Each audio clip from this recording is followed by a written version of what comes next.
Now we are going to show the SV11, how we are going to fix the SV11 starter trim. So this is how the beading going to insert into the J trims, both the sides, and it will be screw onto the frame.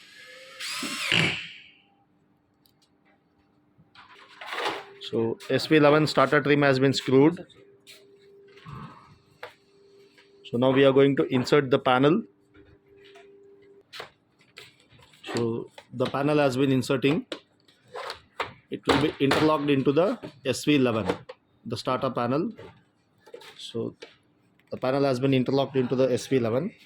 So this is how the bottom area looks after the installation.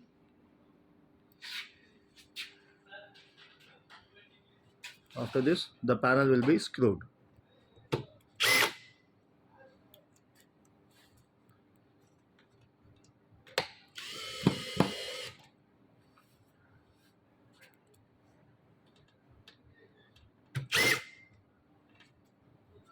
So the first panel has been installed.